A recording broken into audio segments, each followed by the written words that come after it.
예, 지난 시간에 음식법과 관련된 내용을 살펴봤습니다. 땅과 물과 하늘에 사는 생물 중에서 먹어도 되는 것과 먹지 말아야 되는 것을 살펴봤습니다. 부정한 것은 먹으면 안 되고 정결한 것은 먹어도 됩니다. 그러니까 이들은 음식을 하나하나 먹을 때마다 이게 아주 생활이 되어 있었던 겁니다. 땅에 사는 동물은 굽이 있고 대새김질을 하는 동물이어야 되고, 또 물에 사는 물고기는 지느러미와 아가미가 동시에 있는 거여야 됩니다. 그래서 장어, 메기는 안 된다 그랬죠. 지난 시간에 제가 설교를 끝나고 한 성도가 이제 팩트 체크를 해주셨어요. 가물치는 안 된다 그랬는데 가물치에 비늘이 있고 지느러미가 있는 게 체크가 되었습니다. 먹어도 된답니다. 그래서 참 무섭다 하는 생각을 했습니다. 저는 근데 사실 정말 제가 가물치는 제가 생각도 못했거든요. 제가 어릴 때 기억을 유지해서 저도 그냥 장어와 똑같다고 생각을 하고 그냥 아무 생각 없이 그냥 제 어릴 때 기억으로 그냥 집어넣었다가 바로 걸렸습니다. 그래서 열심히 들어주셔서 너무너무 감사드리고요. 계속해서 팩트 체크 해주시기 바랍니다. 한 3개만 해주시면 좋을 것 같아요. 너무 많이 하면 힘들어요. 그죠? 예. 하여튼 지느러미와 비늘이 동시에 있어야 돼요. 또 하늘에 새는 독수리나 매와 같은 이런 맹금류는 부정합니다. 그리고 또 땅에 사는 곤충은 기본적으로 곤충은 다 부정하다고 생각하시면 됩니다. 그러나 이렇게 뛰어다니는 뒷다리가 있는 거는 괜찮아요. 메뚜기 종류들이죠. 하나님께서 이 세상에 존재하는 모든 생물을 정한 것과 부정한 것으로 나누고 부정한 것은 멀리하도록 하셨습니다. 하나님께서 어떤 기준으로 이렇게 했나 논란이 많다 그랬죠. 기준은 알 수 없고 순종을 보기 위한 시금성이다. 이렇게 임의적 기준이라고 주장하는 사람도 있고, 또 위생적 기준이라는 사람도 있고, 또 제의적 기준이다 이렇게 말하는 사람도 있습니다. 지난 시간에 정리하기로는 그 당시 사람들의 눈높이에서 각 영역에 맞는 표준적이고 정상적인 온전한 형태를 가진 것을 정한 것이라고 하고, 그렇지 못한 것을 부정한 것이라고 본다고 했습니다. 땅에 사는 동물은 잘 달리고 효율적으로 음식물을 섭취해야 되기 때문에 굽이 갈라져 있고 되새김을 해야 되는 거고, 또 물에 사는 놈들은 헤엄을 치고 속도 조절을 잘 해야 되기 때문에 지느러미와 비늘이 있는 것이 표준적이면서 그 영역의 가장 정상적인 온전한 형태다. 그래서 이건 거룩하다고 본 것 같다. 이렇게 정리를 했습니다. 명확하게 설명이 다 되지는 않지만 분명한 건 하나님께서 일상에서 자기 백성에게 거룩을 요구한다는 사실입니다. 하나님은 내가 거룩하니 너희도 거룩하라 명령하신 거예요. 모든 일상에서 자기 백성이 거룩하신 하나님 자신을 담기를 원하셨습니다. 이 거룩에 대한 명령은 단지 이 음식에만 국한되지 않고 이스라엘 삶의 전반에서 요구됩니다. 그래서 13, 14, 15장까지 공부를 하다 보면 12, 13, 14, 15장까지 보면 정말 거의 이 많은 내용 때문에 우리는 이스라엘 사람들이 생활 자체가 되겠나 싶을 정도예요. 음식 하나만 해도 엄청나거든요. 하루 3끼 먹어야 되잖아요. 먹을 때마다 정한 것, 부정한 것, 이걸 이렇게 생각을 해야 됩니다. 근데 여기에 국한하지 않습니다. 오늘 12장에서 15장은 거룩을 요구하는 범위가 음식뿐 아니라 우리의 신체, 그리고 옷, 집, 심지어는 이 성생활까지 확 확대를 해버립니다. 이렇게 해서 거룩한 것과 속된 것을 하나님이 정하십니다. 여러분, 거룩과 속한 것은 하나님의 정하심입니다. 그 물건 자체에 어떤 불결한 물질이 있는 것이 아니라 또 그 자체가 창조 때부터 불결한 것이 아니고 하나님께서 정하심이에요. 하나님께서 요거는 불결하다, 요거는 정하다, 그렇게 하나님의 정하심입니다. 그래서 오늘 12장부터 15장까지 내용을 제가 다 하려고 하는데 크게 두 부분으로 나누어서 보려고 합니다. 12장은요, 출산과 관련된 부정이고 13, 14장은요, 피부병과 관련된 부정입니다. 그리고 15장은 사람 신체에서 일어나는 유출병과 관련된 거예요.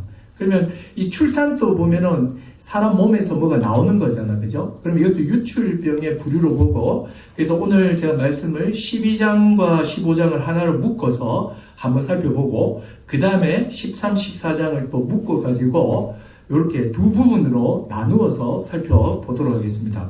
오늘 내용이 조금 이제 복잡하기 때문에 제가 최대한 지금 성경 공부 시간이 아니기 때문에 간략하게 최대한 알기 쉽게 설명을 해드리고 이게 이제 뭘 의미하는지를 연결하고 그리고 이제 전체적으로 하나님 원하시는 것이 무엇인지를 복음으로 오늘 설교를 마무리하겠습니다. 자, 여러분 12장 한번 보세요.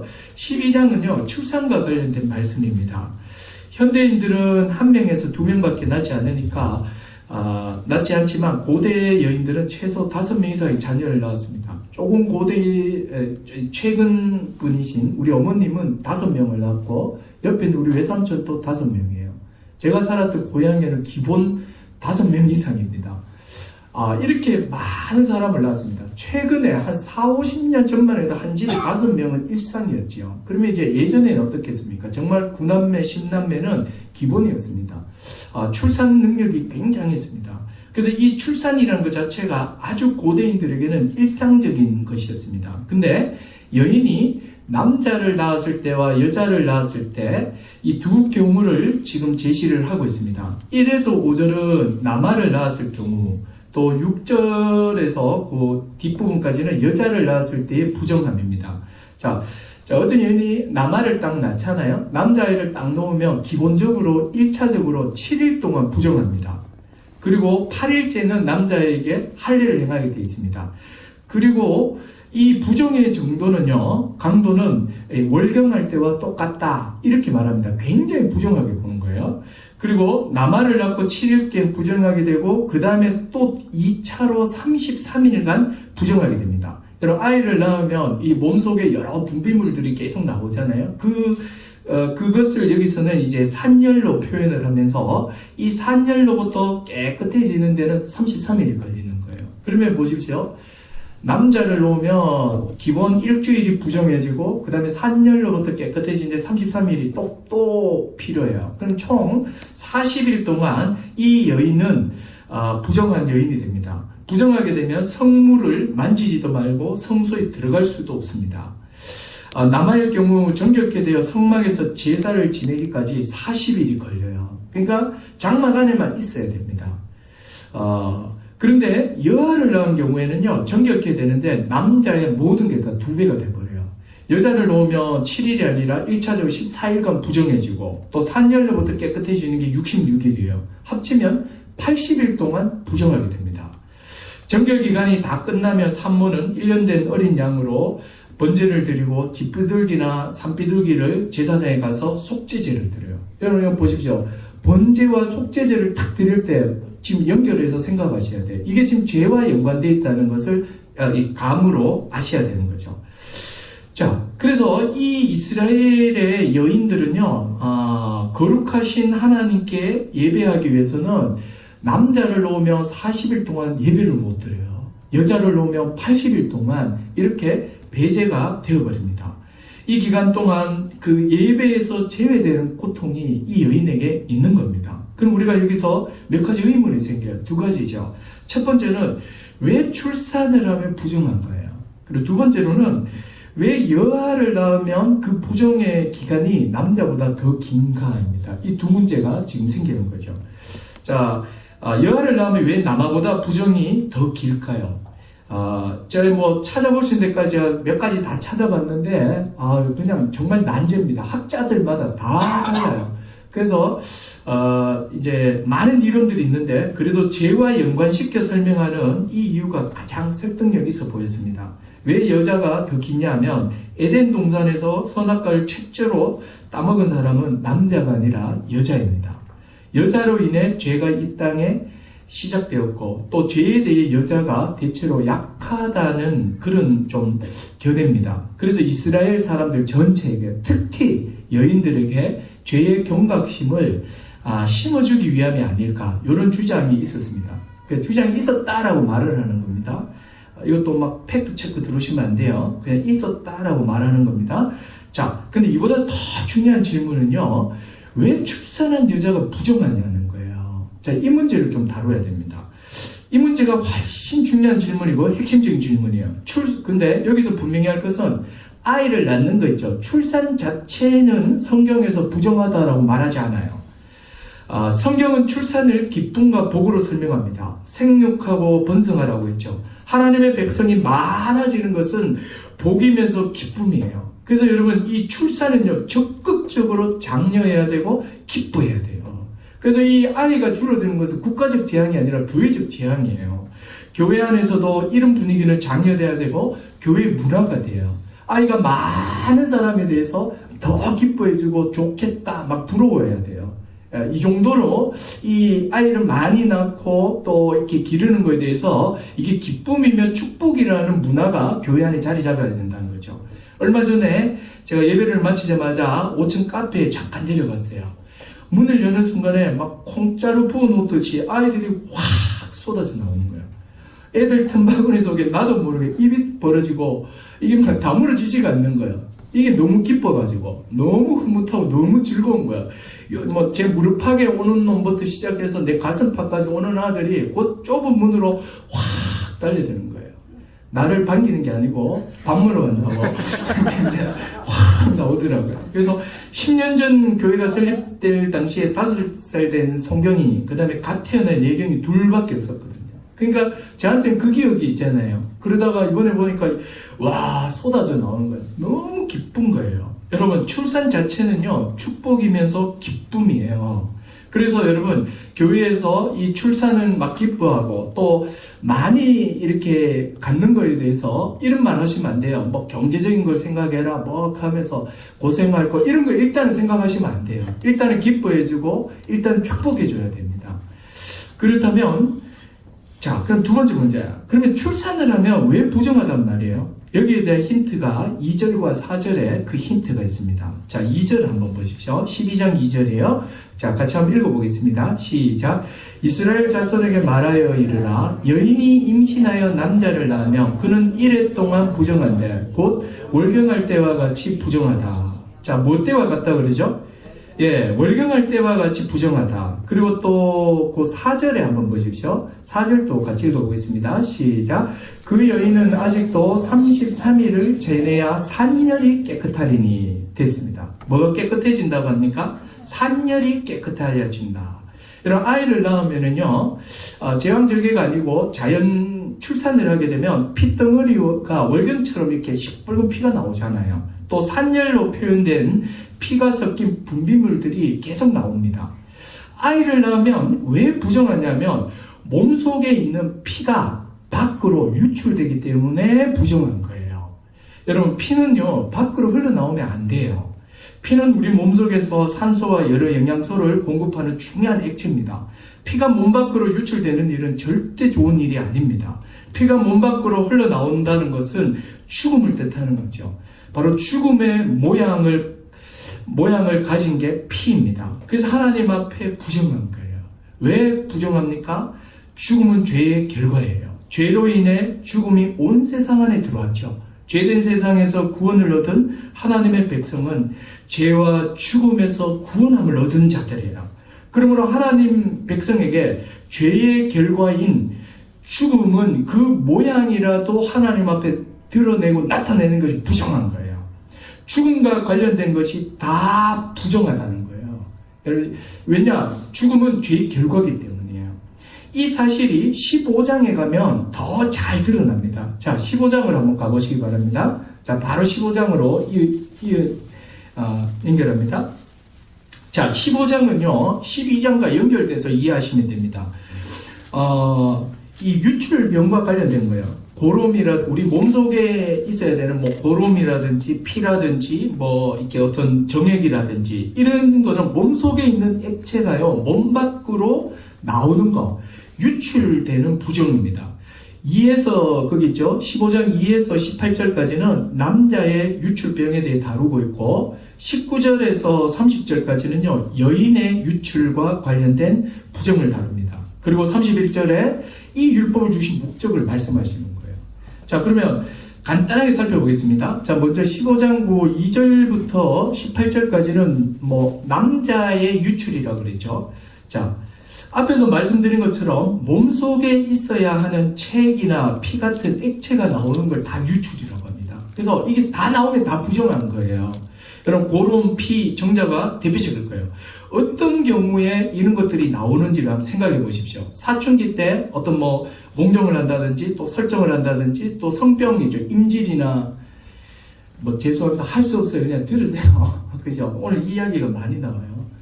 저도 이거 설교를 막 하다가 자꾸 이게 너무 이런 좀 약간 좀 우리가 평소 안 쓰는 단어들이 많이 나와서 힘든데 그걸 쭉 들으십시오. 이런 거 있죠. 성병과 같은 이런 뭐 임질이나 이런 걸로 인해서 막 고름이 나온다든지 이런 게 다 뭐냐면 부정한 거예요. 이런 사람이 접촉한 모든 것은 부정해집니다. 이 유출병자가 이렇게 침대에 딱 누웠죠. 그 침대가 부정해져요. 그리고 또 앉은 자리도 부정해요. 그리고 또 그 몸에 탁 접촉하죠. 그 몸도 부정해져요. 그리고 또 멀쩡한 사람한테 침을 탁 뱉었죠. 그러면 이 침도 부정하기 때문에 이 사람이 부정케 돼버립니다. 그러면은 유출병자가 접촉한 모든 것에 접촉한 멀쩡한 사람은요, 그 사실을 알면 어떻게 되냐면 저녁까지 부정한데 옷을 빨고 몸을 깨끗이 씻어야 돼요. 그러니까 이 이스라엘 사람들이 얼마나 이렇게 밖에 나가서 행동할 때 조심하는지 알겠죠. 그죠? 누가 이렇게 떡 부딪혔는데 그 사람이 만약에 유출병자였다. 그럼 이 사람은 부정케 돼 있는 거예요. 그 상태에서 예배 못 드려요. 유출병이 있는 사람은요, 사실은 그 기간 동안 부정하기 때문에 성막에서 제사할 수 없습니다. 만약에 유출이 깨끗해지면은 7일 있은 후에 옷을 벗고는 흐르는 물에 몸 씻고 8일째 비둘기 2마리를 속죄제와 번제제로 제사장에게 들고 가야 또 정결케 돼요. 하여튼 굉장히 절차가 복잡하고 또 이 병에 딱 걸리면은 이렇게 밖으로 나가지 못해요. 자신의 그 부정을 알려야 돼요. 그래서 사람들 가까이 오지도 못하죠. 또 접촉한 걸 다 못 접촉하죠. 그러니까 여러분들이 이런 걸 딱 말씀을 들을 때는 이거 생각해서 이 사람의 일상생활을 한번 생각해 보십시오. 제가 몸에 만약 고름이 이렇게 나오고 있죠. 그럼 고름이 딱 나오는 순간에 난 부정한 사람이 된 거예요. 그래서 내가 여기 데이지도 못해요. 하고 밥도 식구들과 따로, 잠도 따로 다 자야 돼요. 언제까지요? 나을 때까지. 그래가지고 다 나았으면 제사장에 보이면 제사장이 다 나았다 선언해주고 일주일 동안 부정해요. 또 일주일 동안 꼼짝 못하고 갇혀 있다가 이제 또 제사를 지내서 이제 완전 정결의식을 다 한 다음에서야 이제 정상적 활동을 하는 거예요. 얼마나 철저한지 모릅니다. 그리고 16절에서 18절은요, 좀 그 단기적인 유출입니다. 거기 한번 보십시오. 16절과 18절에 보니까 15장. 설정한 자는 전신을 물로 씻을 것이며 저녁까지 부정하니라. 정수가 묻은 모든 옷과 가죽은 물에 빨 것이며 저녁까지 부정하니라. 남녀가 동침하여 설정하였거든 둘 다 물로 몸을 씻을 것이며 저녁까지 부정하리라. 자, 여러분 이 남녀의 어떤 그 은밀한 그 침실에까지 뭐를 생각해야 되냐면 부정과 거룩을 생각할 정도예요. 그러니까 하나님께서 지금 이 거룩을 요구하는 그 범위가요, 은밀한 침실 생활까지 지금 다 규정해 버리시는 거예요. 얼마나 철저한지 모릅니다. 제가 이거 보면서 깜짝 놀라는 거예요. 더 한번 볼까요?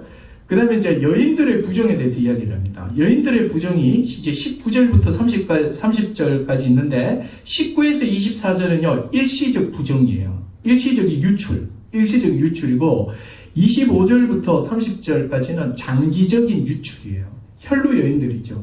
몸에서 이렇게 피가 나오는데 피가 안 그치는 그런 그 병이 있습니다. 지혈이 안 되는.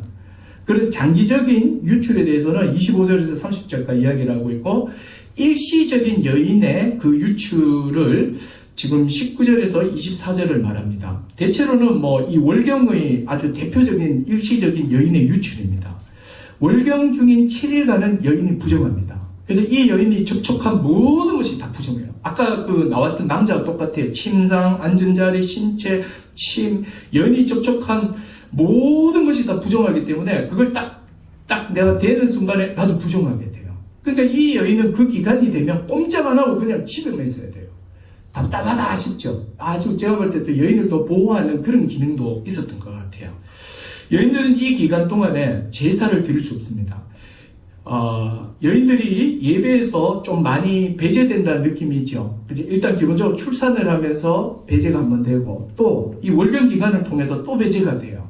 너무 가혹하지 않나 이런 생각이 들어요. 현대인 눈으로 보면 이 월경 중인 여인에게 율법이 가혹하다는 생각이 드는데 전혀 그렇지가 않아요. 그 고던 웨남이라는 분의 책에서 이런 내용이 나옵니다. 이 사춘기와 폐경기 사이에 한 달에 한 번 이 월경 기간을 갖는 것은 최근의 현상이라고 합니다. 이렇게 아주 그냥 그 옛날부터 이랬는 것이 아니고 아주 최근의 현상이라는 거예요. 현대의 어떤 여성들의 몸이 이렇게 바뀐 것이 아니라 현대 사회의 사회적 습관 때문에 지금 최근에 아주 그냥 정기적으로 일정하게 이 기간이 생겼다는 거죠. 사회적 습관이라고 하면 저출산, 또 여성의 사회활동, 늦은 결혼, 이런 것 때문에 아주 그냥 이렇게 정기적으로 많게 된 거지, 고대 이스라엘의 결혼한 여인들은요, 이 월경이 굉장히 드물었다고 합니다. 가만히 한번 생각해 보십시오. 보통 결혼을 언제 하냐면 조혼해버려요. 그러니까 사춘기 때 바로 결혼을 합니다. 결혼을 하고 애를 딱 가지죠. 가지는 순간에 멈추죠. 또 낳죠. 놓으면 보통 한 3년 동안 애 젖을 물립니다. 젖을 물리다가 또 멈추죠. 그죠? 그리고 또 애를 하나 놓습니까? 보통 7명에서 10명 낳아버리죠. 그리고 또 폐경이 늦어지죠. 그러니까 결혼한 여인에게는 사실은 이 율법이 그렇게 가혹한 게 아니죠. 그죠? 대체로, 요거는 이제 좀 이 젊은 그런 결혼의 그 어간에 있는 그런 젊은 그 소녀들한테 좀 많이 해당되는 그런 말씀이었던 것 같습니다. 자, 그리고 이제 25절부터 30절까지는 장기적 유출에 대한 말씀입니다. 자, 하여튼, 이런 식으로 쭉 나오고 있어요. 자, 유출이 그치게 되면 남자의 경우와 똑같이 7일을 있은 후에 8일째 비둘기 2마리를 제사장이 가져가서 번제물과 속죄물로 드리는 거예요. 자, 됐습니다. 여기까지. 자, 이제 지금 내용 다 파악하셨죠? 일단 기본적으로 유출은요, 다 부정하다는 거예요. 그러면 자, 왜 이런 율법을 주셨냐? 이게 오늘 아주 중요한 말씀입니다. 31절을 한번 보시죠. 31절 같이 한번 읽어보겠습니다. 시작. 너희는 이와 같이 이스라엘 자손이 그들의 부정에서 떠나게 하여 그들 가운데 있는 내 성막을 그들이 뭐하지 못하게 하라고요? 더럽히고 그들이 부정한 중에서 죽지 않도록 해라. 예. 목적이 뭐죠? 이스라엘 가운데 있는 하나님의 집인 성막을 더럽히지 않기 위함이에요. 부정한 상태로 성막에서 예배를 드리게 되면 그들이 죽기 때문이에요. 부정케 된 자들이 여자들도 성막들까지 들어올 수 있잖아요. 그럼 이 막 부정하게 된 사람들이 하나님이 계시는 그 거룩한 성막에 이렇게 막 들어오다 보면 이게 부정하게 된다고요. 부정하게 되면 이 부정한 자가 하나님의 거룩 앞에서 죽을 수도 있다고요. 그래서 지금 하나님께서 철저하게 거룩과 부정을 지금 분리하고 있는 거죠. 조금 전에 나답과 아비후가 하나님께서 명하지 않은 다른 불을 들여가지고 성막을 더럽혔습니다. 그래서 끔찍하게 죽었죠.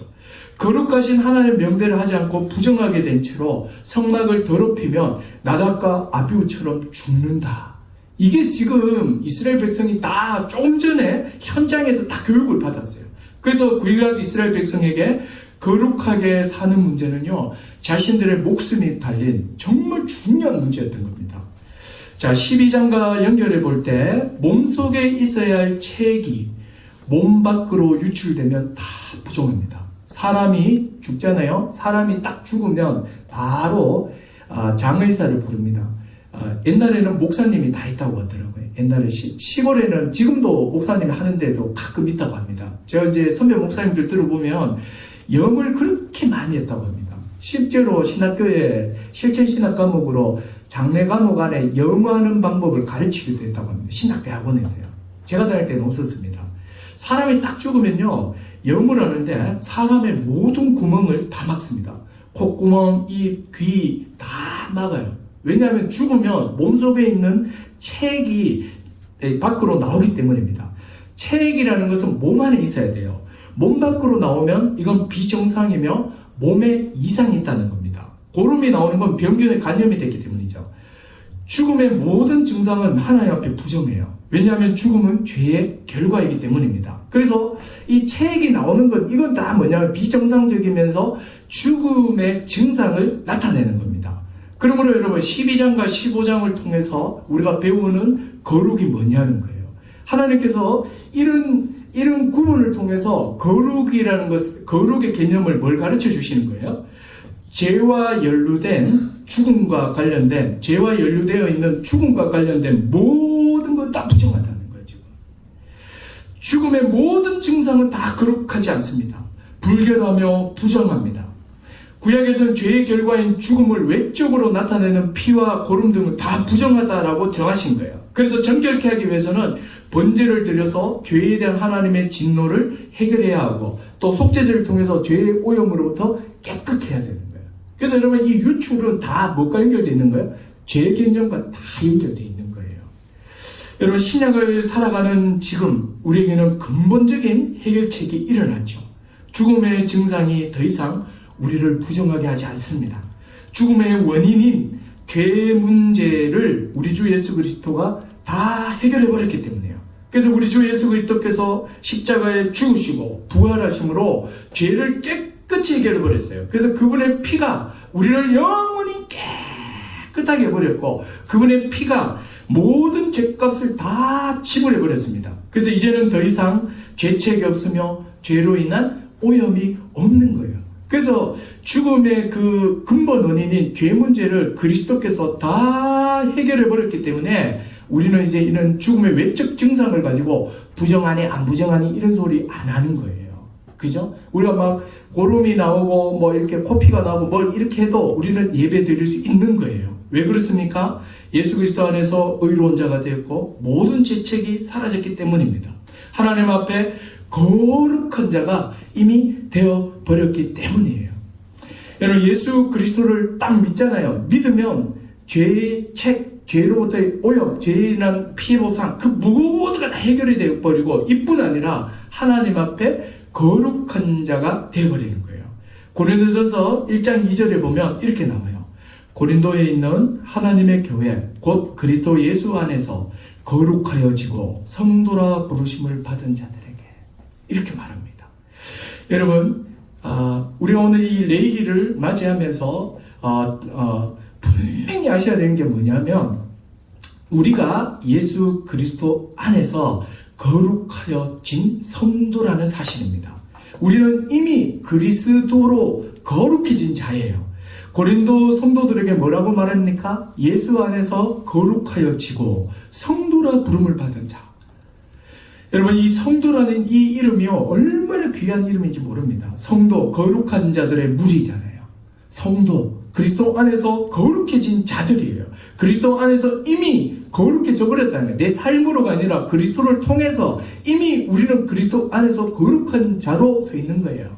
그래서 우리를 성도다 이렇게 말하는 거예요. 그래서 여러분 누군가가 성도라고 이렇게 탁 불러줄 때는 내가 그리스도 안에서 거룩해진 자구나. 이걸 늘 기억하십시오. 우리는 자꾸 구약 백성들처럼 자기 한 주간의 삶을 자꾸 살피면서 자기의 삶의 어떤 행위적인 것으로 자꾸 이 거룩의 문제를 근본적인 거룩해지고 안 거룩해지고 이걸 자꾸 생각한단 말이에요.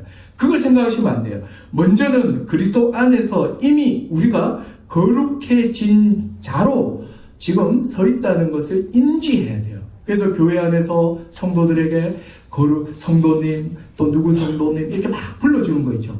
정말 이게 귀한 호칭이며 또 우리의 근본적인 신분의 변화, 근본적인 존재의 변화를 불러주는 거예요. 그래서 한 번쯤은 목사인 저에게도 성도라고 이렇게 부르는 것도 아주 귀한 거예요.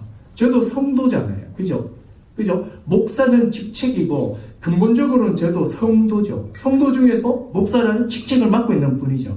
맨날 목사라고만 부르니까 내가 내 성도가 됐다는 걸 까먹어버려요. 그죠? 그렇지 않아요. 우리 모두는 다 그리스도 안에서 이미 거룩한 성도가 됐다는 사실입니다. 그래서 우리는 이런 외적인 거룩의 어떤 표지들이 다 지금 사라진 거예요. 다 해방된 거예요. 우리는 그리스도 안에서 거룩한 자가 됐고 거룩한 자로서 하나님 앞에 나가게 된 거예요. 자, 이제 두 번째 부분 보겠습니다. 자, 두 번째 부분이 이게 아주 좀 복잡해요. 자, 13장과 14장입니다. 13장과 13장이 상당히 길고 복잡한데 그렇지만 한 가지 주제예요. 뭐냐면 피부병과 관련된 주제입니다. 13장과 14장은 히브리어로 짜라아트라고 합니다. 짜라아트 한 단어에 짜라아트라고 해서 우리말로 번역을 하면 피부병, 또 나병으로 우리말에는 번역이 되어 있습니다. 근데 이 단어는 굉장히 광범위하게 사용되고 있습니다. 짜라아트를 우리 성경에 나병으로 번역하고 있는데, 그래서 사람들이 이걸 문둥병, 한센병과 연결시키면 안 됩니다. 저도 처음에 예전에 이 성경을 읽을 때 한센병으로 연결을 시키니까 답이 안 나오는 거예요. 왜 안 나오느냐면 아무리 봐도 피부에 여기 고름이 생기고 이렇게 허옇게 되는 거예요. 그리고 이게 어떻게 문둥병이냔 말이에요. 문둥병은 살이 썩어 들어가고 전염성이 강하고 막 이렇게 뚝뚝 떨어져 나갔는데, 근데 이걸 다 나병으로 해버리니까 헷갈렸어요. 그리고 또 그러니까 옷에 피는 곰팡이도 나병입니다. 그러니까 이 짜라트예요. 또 집에 생기는 곰팡이도 짜라트예요. 그래서 이거를 지금 우리가 나병으로, 피부병으로 우리가 아는 이런 단어로 생각하면 안 됩니다. 아주 심각한 피부병을 기본적으로 짜라트라고 하는데, 이 짜라트는 사람의 피부에만 생기지 않고 옷에도 생기고 집에도 생겨요. 옷이나 집에 생기는 곰팡이, 또 피부에 마른 버짐이나 건성과 같은 피부병, 이걸 다 뭐라고 하냐면 짜라트, 이렇게 말하는 거예요. 현대인에게는 아주 어색하고 이상하게 들리죠. 그러나 짜라트로 불리는 이 질병의 양상에 공통점을 가지고 있기 때문에 이스라엘 사람들에게는 이걸 짜라트, 피부병이라고 우리말로 표현을 하면 피부병이라고 부르는 게 이상하진 않아요. 왜 그러냐면, 먼저는요, 이 옷에나 집에 또 피부에 생기는 그 곰팡이, 피부병이요, 먼저는 일부에서 작게 생겨서 퍼져나가요. 점점 퍼져나갑니다. 또 있어요. 이거는 겉만 상하게 하는 것이 아니라 속 깊은 곳까지 다 상하게 해버려요. 그래서 결국에는 원래 사물이 가지고 있는 정상적인 상태를 심하게 훼손하고 망가뜨려버리는 것이 이 짜라트입니다. 그래서 이 짜라트는 절대로 정상적인 상태가 아니에요. 피조물의 온전함을 다 파괴시켜버리는 것이 바로 이 짜라트입니다. 그래서 이 짜라트는 부정한 것의 아주 대표적인 것으로 말하고 있습니다. 이스라엘 백성들에게 짜라트는 매일매일 겪는 일상의 문제였죠. 옷을 입을 때도, 집에 들어갈 때도, 자기 몸을 씻을 때 신체에도 짜라트가 있는지 계속 살펴야 됩니다. 이 짜라트에 걸리면은요, 집 밖으로 바로 쫓겨납니다. 무서운 거예요. 옷에 딱 걸리면 옷은 불태워야 돼요. 집에 짜라트가 생기면 어떻게 해야 됩니까? 흙으로 다 발라야 돼요. 그래서 여러분, 이 짜라트의 부정의 강도는 굉장히 큽니다. 그래서 이 짜라트, 이거는 왜 그런가 했을 때, 사물이 가지고 있는 원래의 정상적인 상태를 훼손하고 심하게 망가뜨려버린 거예요. 절대로 정상적인 상태가 아닌 거죠. 그래서 이거는요, 온전치 못한 거기 때문에 이것은 부정적인 것은 아주 대표적인 게 되는 거예요. 그래서 이 짜라트 문제를 13장과 14장에 보시면 굉장히 길게 설명합니다. 먼저 13장과 14장을 세 부분으로 나눌 수 있는데, 13장을 한번 보십시오. 13장 전체는요, 사람과 의복, 사람과 그 옷에 나타나는 짜라트입니다. 요것의 진찰과 처리를 어떻게 하는지, 그리고 14장 1절에서 32절 반틈은 이 짜라트, 그러니까 피부병이 완치됐을 때에 어떻게 공동체 안으로 들어오는지, 그 다음에 14장 33절에서 57절은 집에 생긴 짜라트, 곰팡이, 요걸 어떻게 진찰하고 처리하는지, 요렇게 이루어져 있어요. 그래서 제가 오늘 요거 다 살피진 않고 사람 부분만 간단히 좀 살피고 요것의 의미를 가지고 전체적으로 정리하고 오늘 말씀 마칠게요. 자, 먼저 13장 한번 보십시오. 13장 1절이에요. 같이 한번 읽어보겠습니다. 13장 1절 시작. 여호와께서 모세와 아론에게 말씀하여 이르시되. 자, 여러분 보십시오. 지금 제가 뭘 했는지 잘 보셔야 돼요. 11장은 음식과 관련했죠. 12장과 15장은요, 유출병과 관련해서 있어요. 그래서 그 12장과 15장에서 그 거룩의 기준은 뭐냐면 죽음의 모양, 죽음의 증상을 나타내는 것, 죄를 연상시키는 것은 부정하다는 거예요. 그죠? 그리고 13장과 14, 15장은 뭐냐면 짜라트예요. 한 문제입니다. 피부병이에요. 피부병. 자, 이거는 왜 부정하냐면 온전함을 상실하게 하기 때문이에요. 자, 그런데 그래서 이게 아주 중요한 문제가 되는 겁니다. 복잡하고 아주 세세하게 제가 말할 수 없기 때문에 지금 간단한 한 사례를 보겠습니다. 자, 먼저 13장 2절부터 해서 제가 읽지는 않고 제가 설명을 할게요. 여러분, 이렇게 이스라엘 공동체 우리끼리 이렇게 막 생활을 하다가 어떤 사람이 여기에 빨간 반점이 생겨요.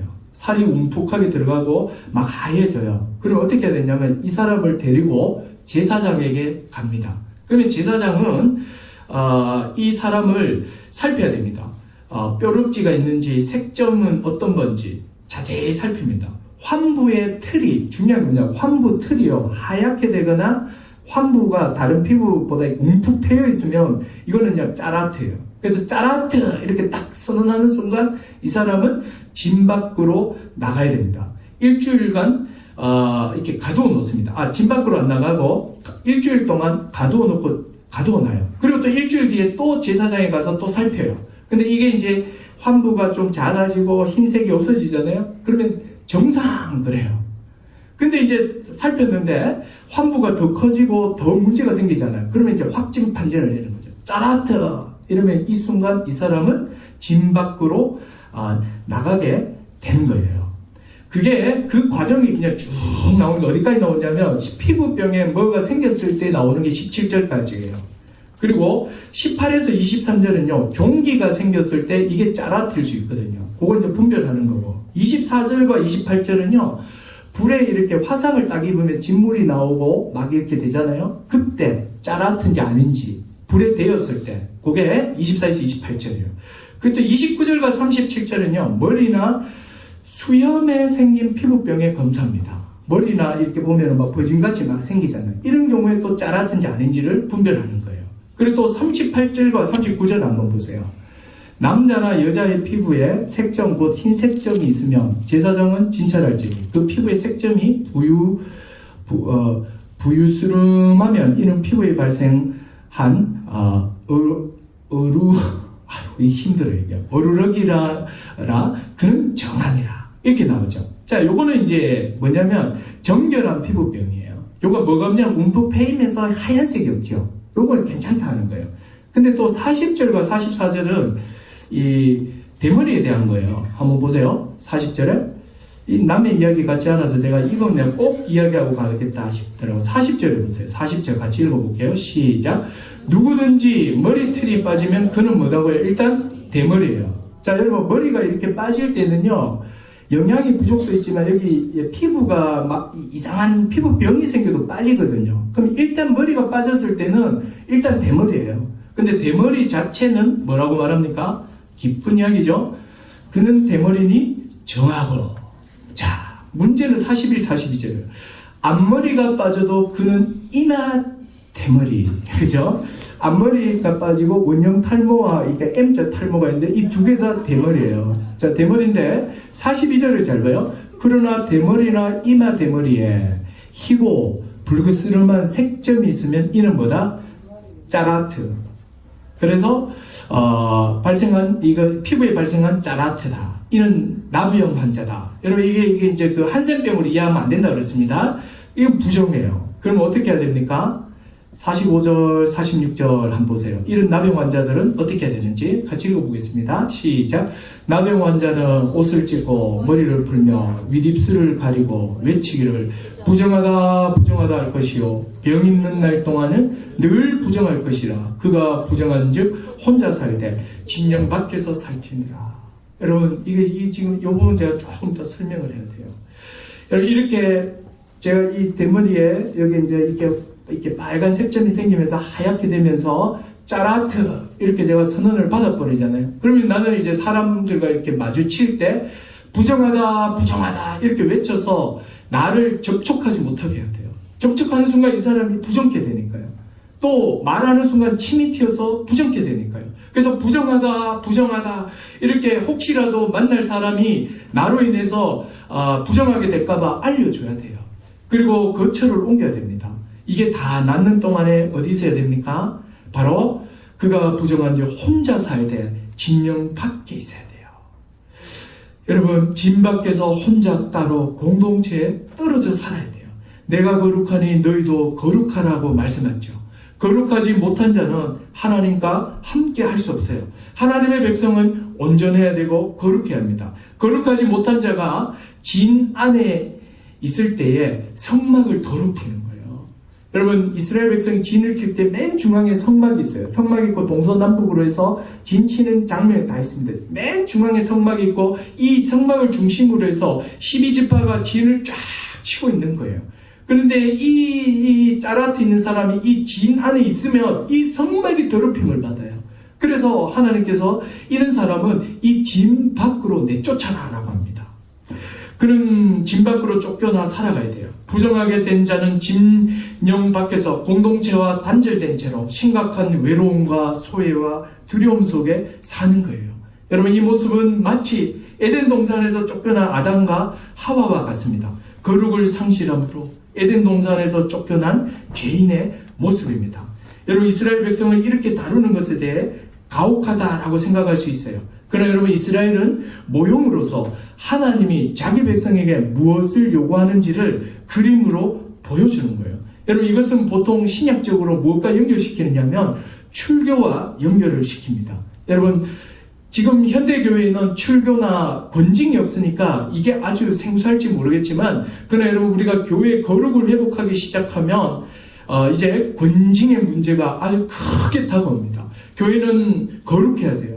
교회 안에는 거룩을 유지해야 돼요. 거룩을 반하는 사람들이 있으면 권면을 하고, 권면해도 안 되면 치리하고 권징을 해야 돼요. 권징의 최고 단계가 뭐냐면 출교예요. 왜 이렇게 출교하는지 아세요?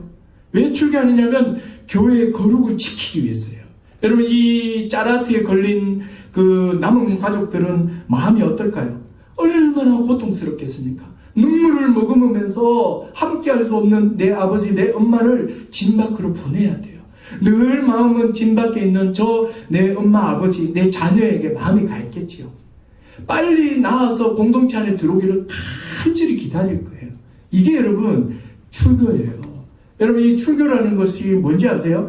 거룩이 상실되었을 때 어쩔 수 없이 가만히 내버려뒀다가는 공동체 전체가 거룩이 훼손되고 거룩이 망가지기 때문에 어쩔 수 없이 이제 교회적으로 이렇게 치리에 탁 들어가는 거예요. 그 치리의 최고 단계가 출교예요.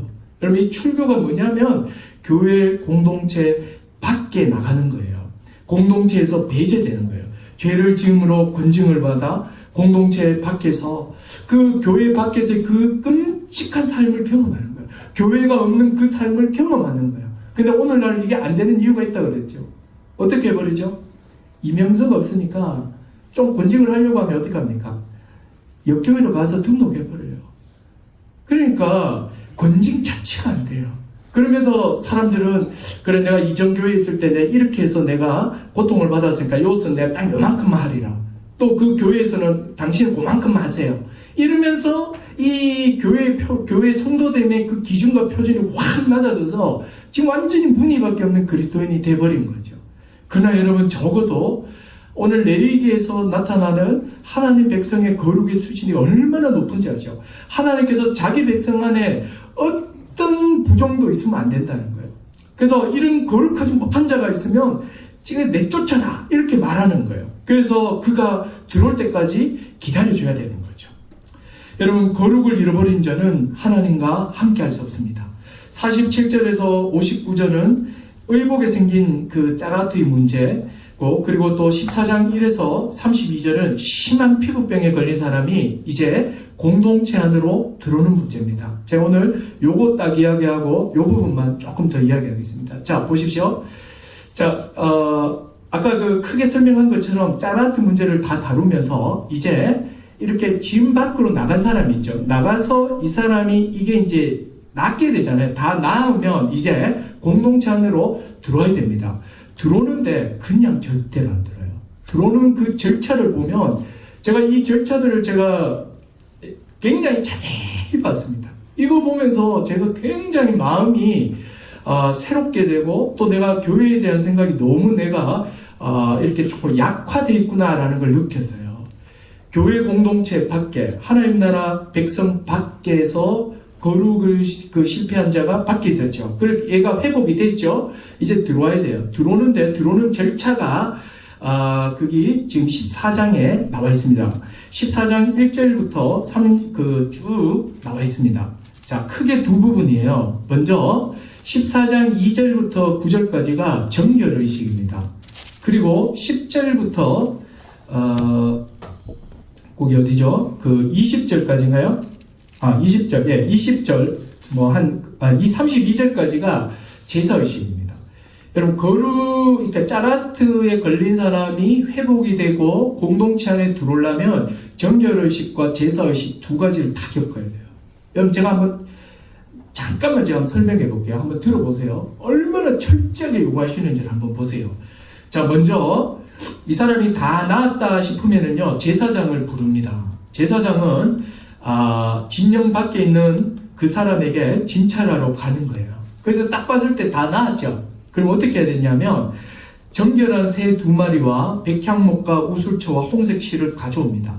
그리고 새 2마리를 가져갔잖아요. 그 새 1마리는 질그릇 안에서 물이 흐르고 있는 그 질그릇 질그릇을 넣고 질그릇 안에 새 1마리를 넣어서 죽입니다. 그리고 그 피를 우슬초에 뿌려가지고 찍어서 정결하게 된 자에게 7번을 뿌려요. 그리고 이제 살아있는 새는 모든 부정을 다 들고 이제 떠나갔다 해서 산속으로 휙 날려보냅니다. 자, 그런 다음에 정결케 된 자는 이제 지금부터 아주 중요해요. 옷을 딱 빨고, 그 다음에 모든 털을 싹 다 밀어버립니다. 수염부터 시작해서, 턱 수염부터 시작해서, 이 머리털, 눈썹까지 털이랑 털은 싹 다 밀어버려요. 그리고 이제 물로 씻습니다. 그리고 이제 진 안으로 들어오는 거죠. 진 안으로 딱 들어오면 모든 사람이 다 아는 거죠. 완전 지금 대머리가 다 돼 있는 거잖아요. 그러면서 사람들이 다 봅니다. 그리고 일주일 동안 꼼짝 안 하고 장막 안에 또 있어야 돼요. 장막 안에 있다가 이제 또 제사장에 가서 이렇게 한번 봅니다. 한번 보고, 그 다음에 또 옷을 빨고 일주일 동안 또 이렇게 털이 또 자랐을 거 아니에요. 또 그 털을 또 싹 다 밀어버려요. 털을 2번 밀어요. 완전 밀어버립니다. 그리고는 이제 어떻게 합니까? 물로 몸을 씻습니다. 이렇게 하는 게 첫 번째 단계예요. 그리고 이제 두 번째 단계. 이 두 번째 단계를 하면 이제 끝납니다. 뭐냐면, 수장 2마리와 1년 된 흠없는 어린 암양 1마리, 그리고, 소제물을 들고 갑니다. 그래서 제사를 몇 가지 드리는지 보세요. 소제, 번제, 속제제, 속건제. 이 4개를 다 드려야 돼요. 여러분, 안 놀라시죠? 저는 이거 보면서, 나가는 것도 어렵지만요, 들어오는 절차를 한번 보세요. 온 몸을 다 씻어요. 머리를 다 밀어버려요. 그리고 또 다 밀어요. 그 다음에 소제와 번제와 속제제와 속건제를 다 드려요. 가난한만 하면 재물을 다 준비를 해야 돼요. 그러니까 재물을 준비를 못하면 비둘기로 대신할 수 있어요. 이렇게 해서 완전히 정결케 되신 뒤에야 공동체 안에서 정상적인 삶을 살 수 있는 거예요. 여러분, 이 절차를 한번 보십시오. 하나님의 백성으로 이루어진 이 공동체가 얼마나 거룩하고 귀한 공동체예요. 절대로 함부로 막 들어올 수 있는 곳이 아니에요. 나가고 싶을 때 마음대로 막 나가고, 들어오고 싶을 때 마음대로 막 들어오고, 이런 곳이 아니에요. 교회 공동체 안에서 교회적 삶을 살다가 나가게 되는 것은요, 죄로 인해 거룩을 상실할 때예요. 이때는 나가요. 그러다가 이 사람이 다시 들어올 때는요, 그 죄 문제에 대해서 철저한 회개와 철저한 돌이킴이 없이는 안 받아줘요. 지금 이게 여러분 이 교회 공동체예요. 이 권징의 고통은 상상할 수 없죠. 이렇게 나간 사람이 다시 공동체로 들어올 때는요, 거룩한 사람이 되었다는 확인이 있어야 돼요. 죄에 대해 깊이 뉘우치고 돌이키고 마음을 새롭게 하고 이렇게 해야 다시 시작하는 거예요. 이게 여러분 교회들하니까요. 여러분 교회를요, 절대 쉽게 생각하시면 안 됩니다. 교회에서 내 마음대로 하려고 하시면 안 돼요. 교회를 내 마음대로 하려고 하는 순간 그 사람은 거룩을 상실합니다. 여러분, 교회적 삶을 살아라, 교회적 삶을 사십시오, 이렇게 이야기를 할 때 많은 사람들이 첫 번째로 이렇게 뭐 가족으로 사는 걸 떠올리시죠. 그건 두 번째예요. 여러분, 첫 번째가 뭔지 아세요? 교회적 삶을 사십시오. 이것의 첫 번째는요, 나는 하나님의 백성으로서 교회의 머리 대신 그리스도 예수의 지배를, 다스림을 받는 백성이라는 거예요. 그러므로 주님의 말씀에 순종한다는 거예요. 여러분, 교회의 머리 되시는 주님의 말씀에 순종함, 이게 여러분 교회적 삶의 첫 번째예요. 그리고 두 번째가 이제 가족으로 사는 거예요. 근데 여러분, 교회 안에서 자기 마음대로 하려고 한다. 여러분, 이거는 여러분 뭐냐면 이거 거룩을 파괴시키는 거예요. 이거는 절대로 용납할 수 없는 것들이죠. 여러분, 이렇게 보면 13, 14장에서 거룩의 핵심은 무엇입니까? 온전함이에요. 12장과 15장에서 거룩의 핵심은 죄를 멀리하는 것이라면 13, 14장에서는 온전함입니다. 하나님의 백성은 온전한 자여야 돼요. 내가 온전한 것처럼 너희도 온전하라. 나처럼 모든 삶의 영역에서 거룩할 것을 하나님이 명령하는 거예요. 여러분, 거룩은 하나님의 구원 목적이에요. 우리를 아름다운 비너스상을 만들기 위해서 첫 단계로 불구덩이에서 끄집어내신 거예요. 그걸로 끝나면 안 된다고요. 그 다음부터 비너스상이 되기 위해서 삶의 모든 영역에서 철저하게 거룩하게 살아야 합니다. 지금은 피부병이나 출산이나 유출병 이런 것으로 거룩의 표지를 삼지 않습니다. 왜냐하면 우리 주 예수 그리스도가 죄를 해결하고 성령으로 우리를 온전한 자로 새롭게 만들었기 때문이에요. 이제 우리는 거룩한 자로서 새 본성을 가진 자로서 이제 구약 백성처럼 정결의식을 하나하나 지킬 필요 없어요. 대신에 우리는 모든 삶의 영역에서 거룩을 실현해야 됩니다. 이스라엘 백성은 음식, 옷, 집, 성생활, 신체 이런 일상적인 삶의 영역에서 늘 노이로제 걸릴 만큼 이 물은 마셔도 될까? 이 의자는 앉아도 될까? 또 이 옷은 곰팡이가 있나 없나? 심지어는 이 밤의 은밀한 그 시간에도 이거 혹시 내가 부정을 한 게 아닌가? 온갖 생각을 다 하는 거예요. 그냥 하루 종일 거룩과 부정과 정함을 계속 생각하면서 사는 게 누구냐면 이스라엘 백성이에요. 우리는 지금 이런 외적 표지는 다 사라졌어요. 그러나 모든 일상에서 거룩하기를 요구하시는 하나님의 그 요구는 지금 여전히 있습니다. 그러므로 형제들아, 내가 하나님의 모든 자비하심으로 너희를 권하노니 너희 몸을 하나님이 기뻐하시는 거룩한 산제물로 드리라. 이렇게 말을 하고 2절에 뭐라고 말합니까? 이렇게 살기 위해서는 항상 하나님이 기뻐하시는 뜻을 알아야 되죠. 그러기 위해서는 이 세대를 본받지 말고 오직 마음을 새롭게 하여 변화를 받아 하나님의 선하시고 기뻐하시고 온전한 뜻이 무엇인지를 매일 삶 속에서 분별하라. 여러분, 이거 한번 보십시오. 이스라엘 백성은 음식을 먹을 때마다 이게 정한가 안 정한가, 또 옷을 입을 때 곰팡이 있나 없나, 목욕을 할 때도 내 안에 짜라트가 있나 없나 매일 살폈잖아요. 그것처럼 하나님께서 뭐라고 말합니까? 이 세대를 본받지 말며 오직 마음을 새롭게 하여 변화를 받아 하나님의 선하시고 기뻐하시고 온전한 뜻이 무엇인지를 항상 분별하라는 거예요. 무슨 말이에요? 생각을 관리하라는 거예요. 마음을 관리하라는 거예요. 몸을 관리하라는 거예요. 이 마음은 하나님의 선하신 뜻인가 아닌가? 이 생각은 하나님 보시기에 합당한 생각인가 아닌가? 주님이 기뻐하는가 아닌가? 일상의 평범한 삶 속에서 매일매일 자신의 삶을 계속 살피라는 거예요. 내가 누군가에 대해서 이런 미움의 마음을 갖고 있는데 이것은 하나님이 기뻐하는 게 아니야. 분별하라는 거예요. 평소 생각을 관리하고 마음을 관리하고 몸을 관리하면서 철저하게 일상의 모든 삶에서 거룩하게 살아야 돼요. 여러분, 거룩이 성도의 최고의 목표입니다. 여러분, 이게 자꾸 있잖아요. 막 이렇게 나이 이야기에서 죄송합니다만은 저도 이제 자꾸 이렇게 나이를 먹으니까 많이 듣는 이야기가 뭐냐면 내 나이가 지금 어때서가 아니라 내 나이가 이 정도면 이 정도 돼야 되는데 아닌가, 이런 게 하나 있고, 또 이룬 사람은 자기의 과거에 이룬 것에 대해서 그 성취를 좀 드러내고 나타내고 싶은 거 있고 막 그래요. 그러면서 또 이렇게 자녀들 보면서 내가 뭔가를 좀 물려줘야겠다 이런 생각도 있는 것 같고. 여러분, 이 세대의 생각이에요. 우리가 뭐에 그런데 관심이 있습니까? 우리는요 삶이에요. 우리는 집 한 칸 못 물려줘도 괜찮다니까요. 그냥 거룩한 삶을 물려주셔야 돼요. 우리가 일상생활 속에서요, 여러분 큰 거 생각하지 마세요. 일상적인 생활 속에서 이 세대를 본받는 생각이 얼마나 깊이 파고 들어와 있는지 아세요? 제가 이번 한 일주일 동안 어떤 이유 때문에 제가 차가 없었어요. 그래서 이제 뭐 아주 그 거룩한 생활을 할 수 있었지요. 집안이면 교회, 발이 묶이니까 정말 말씀을 많이 연구했습니다. 그래서 야, 이거 차 없는 것도 괜찮다 이런 생각을 막 하게 됐어요. 그래도 이제 아주 급한 거는 아내 차를 타야 되니까 그 SM3고 새파란 거 있습니다. 혁신도시 2대밖에 없어요. 했는데 그거 딱 타고 이제 이렇게 가는데 제가 그때 깜짝 놀랐어요. 제가 딱 타고 내리는데 무슨 생각이 그냥 0.1초에 싹 스치고 지나간지 아세요?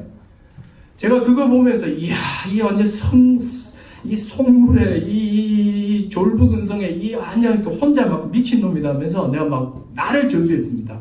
싹 지나가는 생각이 뭔지 아세요? 이 차는 내 차가 아니고 아내의 차야. 내 차는 카니발이야. 자동문 있는 카니발이야. 무슨 말인지 아시겠습니까? 이효리가 이런 말 했다면서요. 자기에 대해서 뿌듯해함이 많은 것이 자존감이 된다라고 말했다면서요. 맞나요? 여러분, 이게 얼마나 이 세대의 생각이며 세속적이며 속물적인 생각이에요. 그걸 가지고 뿌듯해하고 있었다는 이야기잖아요. 얼마나 더러운 생각이에요. 내가 그렇게 잠깐이라도 생각을 하고 있다. 내가 또 다른 사람을 그렇게 보고 있다는 이야기인 거예요. 제가 깜짝 놀랐습니다. 그러면서 제가 이 말씀을 보면서 하나님께서 이 완전 은밀한 침실에까지 내가 거룩하니 너희도 거룩하라. 잠을 자지 않는 이상은 눈 뜨고는 계속해서 생각해야 될 게 뭐냐면 내가 거룩하니 너희도 거룩하라. 내가 거룩하니 너희도 거룩하라요. 먹을 때, 입을 때, 옷 입을 때, 말할 때, 생각할 때, 뭐 할 때 전 영역에서 하나님이 거룩을 요구하시는 거예요. 근데 우리는 너무 뇌를 거치지 않고 너무 생각 없이 말을 하고 너무 생각 없이 자기를 막 드러내고 자기를 막 이렇게 막 뭐 괜찮은 사람처럼 하고 또 너무 생각 없이 거짓말하고 얼마나 많은지 몰라요. 여러분, 그때 우리가 생각해야 돼요. 내가 거룩하니 너희도 거룩하라. 우리의 모든 일상적인 삶에서 하나님은 거룩을 요구하십니다. 우리의 생각이 관리돼야 되며 우리의 마음이 관리돼야 되고 우리의 행동과 모든 게 철저하게 그분이 닮은 것으로 이렇게 관리되고 드러나고 나타나야 돼요. 여러분, 이게 우리 삶의 최고의 목적이에요.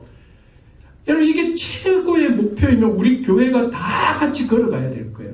여러분, 교회에서 누가 가장 존경받고 가장 인정받아야겠습니까? 일상의 삶의 영역에 있어서 생각 그 하나하나에 있어서 내가 거룩하니 너희도 거룩하라. 이 말씀을 실현하며 살아가는 그런 성도 아니겠습니까? 여러분, 이 세대를 본받지 말라고 그랬어요. 이 세대는 지금 완전 탐욕과 욕심이 현안이 돼 있어요. 아니, 뭘 그렇게 자꾸 가지려고 그래요? 여러분, 우리가 뭐가 목표입니까? 우리는 거룩이 목표예요. 60, 70, 80, 90이 되었을 때 더 거룩해지고 더 거룩해지고 세상에 저분은 화장실에 가서 앉는 자세까지 거룩을 생각하더라. 이 정도까지 되는 거 아니에요?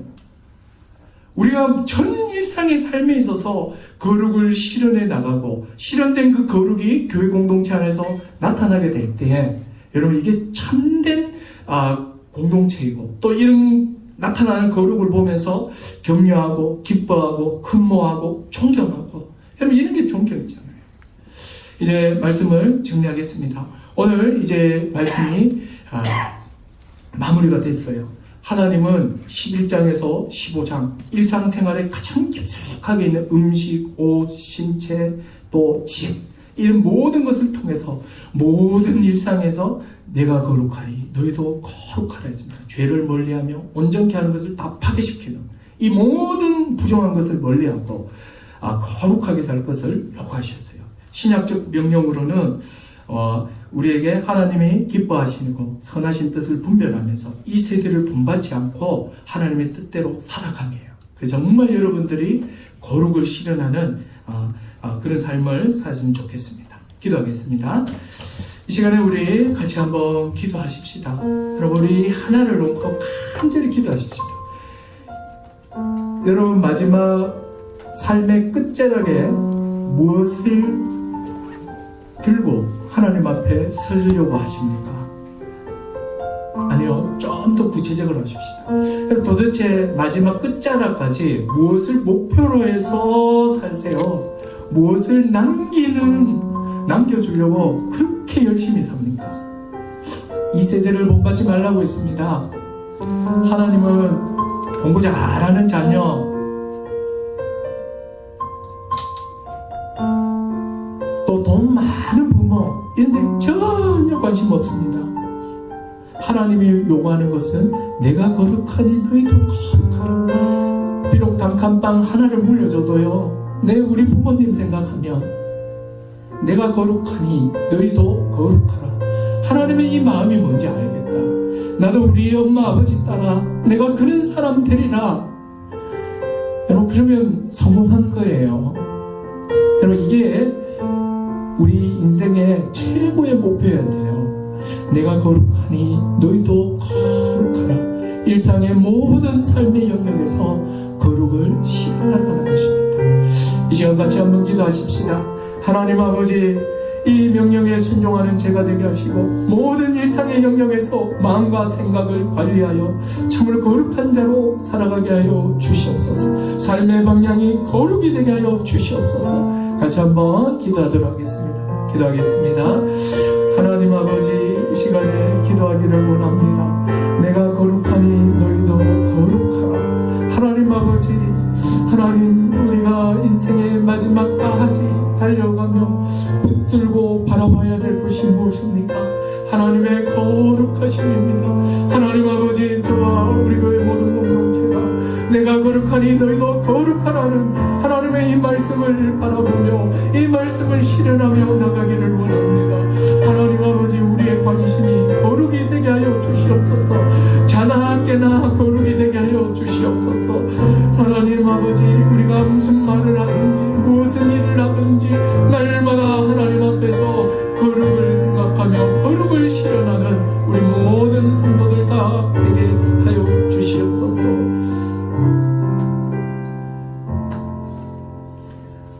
내가 거룩하니 너희도 거룩하라. 하나님, 이 말씀이 우리의 마음판에 새겨지게 하시고 삶의 모든 영역에서 하나님 앞에 거룩을 실현하며 살아가는 저희 모두가 되게 하여 주시옵소서. 예수님의 이름으로 기도드렸습니다. 아멘. 우리 말씀 들은 거 생각하며 우리 자신을 드리는 마음으로 시간, 봉헌하는 시간 갖도록 하겠습니다. 주께와 엎드려. 여러분, 우리 찬양을 할 때